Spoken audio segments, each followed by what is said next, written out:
Halo Sobat Exploring Herbal, ketemu lagi dengan saya Kartika di series Explore Herbal.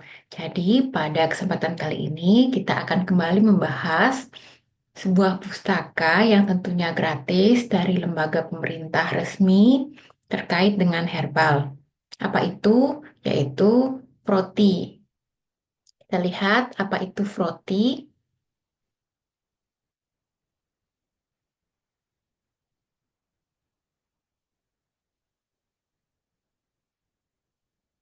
Nah, semoga sudah terlihat di layar. Jadi, yang saya maksudkan Froti adalah singkatan dari Formularium Ramuan Obat Tradisional Indonesia. Jadi, khusus ramuan etnomedisin.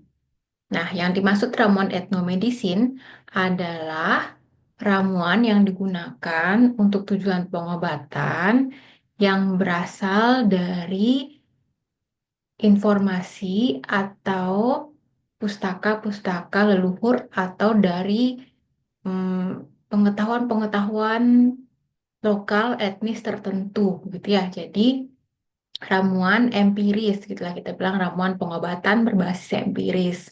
Nah, Froti ini mudah didapat di internet, jadi tinggal diketikkan Froti atau Formularium Ramuan Obat Tradisional Indonesia. Ada volume 1, 2, dan 3. Nah, apa beda volume 1, 2, dan 3?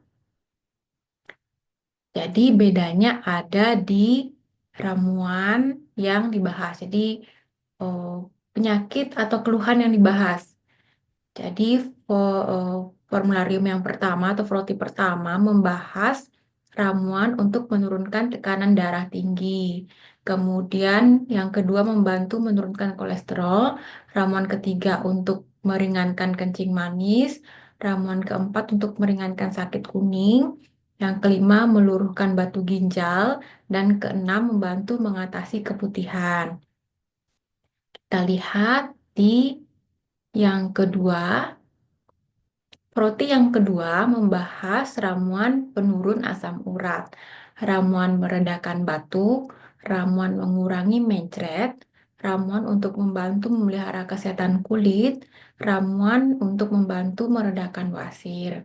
Dan Froti yang ketiga, kita lihat yang diterbitkan tahun 2013, berisi ramuan untuk meringankan gangguan hati, ramuan untuk membantu menurunkan lemak darah, ramuan untuk membantu melihara kondisi kesehatan penderita kanker, ramuan untuk membantu menurunkan tekanan darah tinggi, dan ramuan untuk membantu menurunkan kadar kadar gula darah atau kencing manis.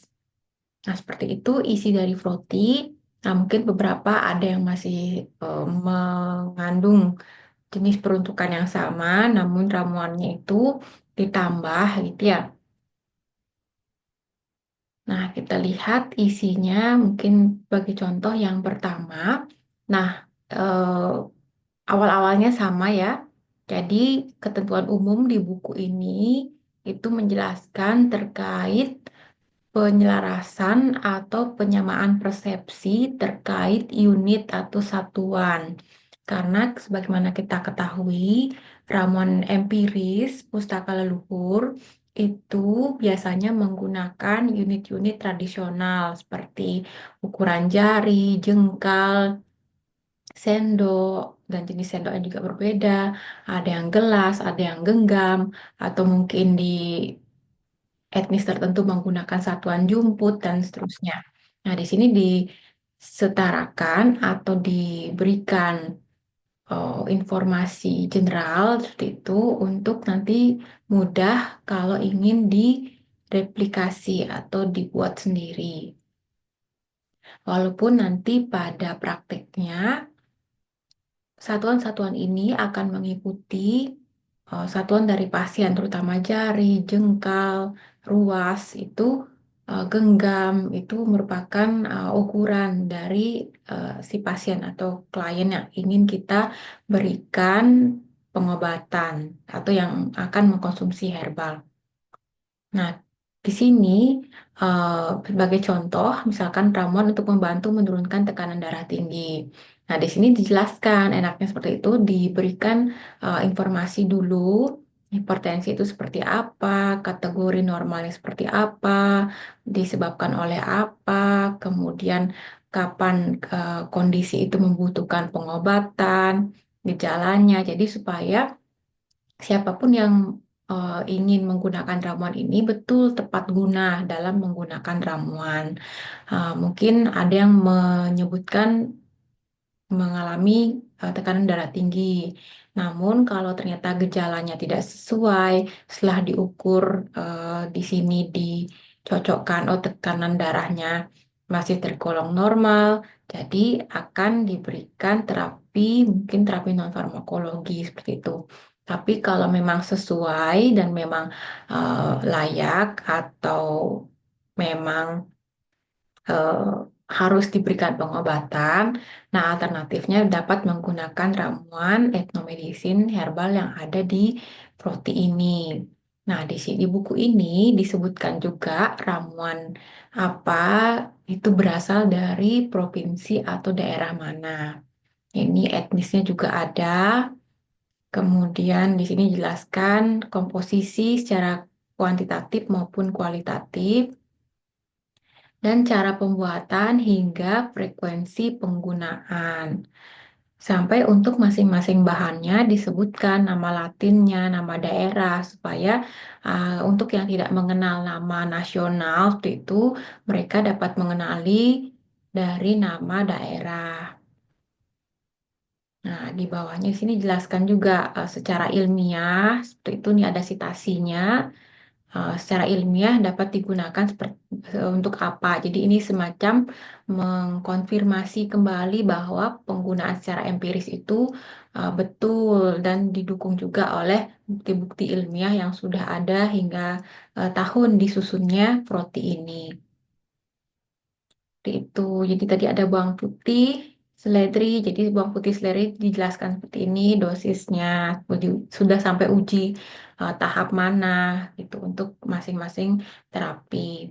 Kemudian ramuan kalau ada lebih dari satu ramuan lebih dari satu ramuan ataupun ramuan yang sama namun etnis berbeda juga disebutkan di sini. Ada ini sama. Sama disebutkan sini bisa dibaca. Nah, ini ada ramuan ketiga masih dengan terapi yang sama. Nah, sampai pustaka-pustakanya. Jadi, ini disusun secara ilmiah walaupun dengan dasar ramuan empiris. Jadi, ingin dicarikan justifikasinya supaya nanti siapa tahu yang menggunakan informasi ini atau ingin meracik ramuan itu ingin supaya ramuannya ini meyakinkan seperti itu. Nah, apakah betul? Jadi supaya tidak ragu-ragu sehingga diberikan juga informasi terkait pustaka-pustaka ilmiah yang mendukung untuk penggunaan ramuan tersebut di terapi yang disasar seperti itu.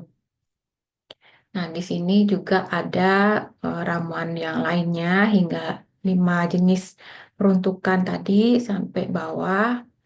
Ini sudah banyak sekali, bahkan hingga 5 ramuan untuk satu kondisi. Nah, itu jadi eh, di belakang, di halaman belakang itu tidak ada tambahan lain. Jadi setelah selesai untuk penjelasan ramuan dan mungkin sedikit monografi dari bahan herbalnya, itu langsung mengakhiri halaman pustaka ini.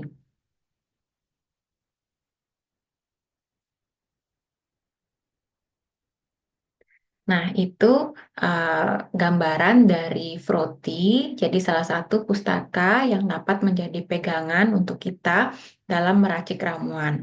Jadi, kita bisa meracik ramuan kita sendiri dari bahan-bahan yang ada di sekitar kita, ataupun dapat mengadopsi ramuan-ramuan etnomedicine yang sudah ada digunakan oleh nenek moyang. Jadi kalau nenek moyang dari dulu sudah sering menggunakan itu, berarti dapat kita katakan bahwa ramuan itu terbukti khasiatnya dan juga keamanannya karena sudah digunakan dan bahkan dicatat gitu ya oleh leluhur sehingga minimal sudah ada yang menggunakan sehingga kita lebih merasa aman gitu ya, lebih merasa yakin untuk menggunakan.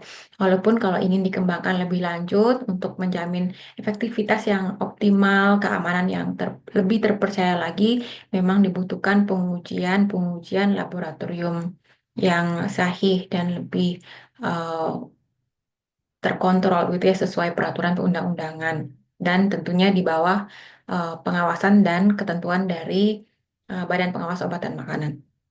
Oke, sampai sini dulu untuk Pustaka Froti. Kita ketemu lagi di video berikutnya. Jangan lupa share dan subscribe. Silahkan untuk yang punya request materi tertentu tentang herbal yang ingin dibahas, yang ingin kita bahas bersama, atau ingin bertanya, silahkan ketik di kolom komen. Terima kasih.